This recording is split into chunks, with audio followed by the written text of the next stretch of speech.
বাংলাদেশের রাম মন্দির নিয়ে রংপুরে যে সমস্ত কিছু হিন্দুরা যেভাবে বক্তব্য দিতে আছেন, যে বাংলাদেশের এরকম বক্তব্য আছে বাংলাদেশে প্রত্যেকটা জেলায় মন্দির হবে, আমরা করব, এটা ঠেকাই আমরা দেখব। আচ্ছা, আপনারা যে হিন্দু, এটা কি আপনাদের মাথায় আছে?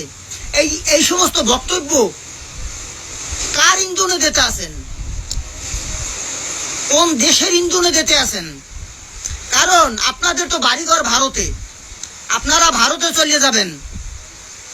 যখন আপনাদেরকে ধাওয়া দিবে তখন তো আপনারা ভারতে চলে যাবেন। এইখানে বাংলাদেশে যে সাধারণ হিন্দু, তাদের অবস্থা কি হবে?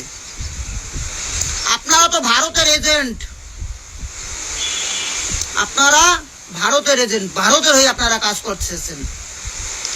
এইটা একটা মুসলিম কান্ট্রি, বুঝতে হবে।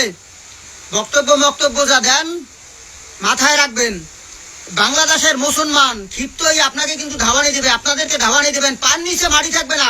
সাধারণ হিন্দুরা বিপদে পড়ে যাবে, আমাদের মতো যারা আছি তারা বিপদে পড়ব। এই কামও করবেন না। আর যদি এ ধরনের কিছু আভাস পাই এই মন্দির নিয়ে, এই আপনার মূর্তি নিয়ে, কিন্তু ষড়যন্ত্রের গন্ধ আসতেছে। আমি বাংলাদেশের প্রত্যেকটা মুসলমানকে বলবো, ওনারা যে বক্তব্য দেয় এই বক্তব্যতে স্পষ্ট যে ষড়যন্ত্রের গন্ধ চলতে আছে। আপনারা মুসলমান যারা আছেন, আর যদি এই আন্দোলনে আপনারা যদি সফল হইতে না পারেন, তাই কিন্তু আপনারা হেরে যাবেন ভারতের কাছে। আর ভারতের কাছে হেরে যাওয়া মানে আপনাদের অস্তিত্ব বিনাশ হয়ে যাবে।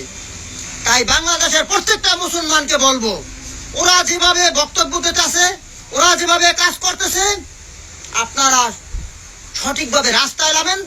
ওদের পরিকল্পনা সফল হইতে দেওয়া যাবে না। আমি হিন্দু মানুষ বললাম, আমি আপনাদের পাশে থাকবো, প্রথম সারিতে থাকবো।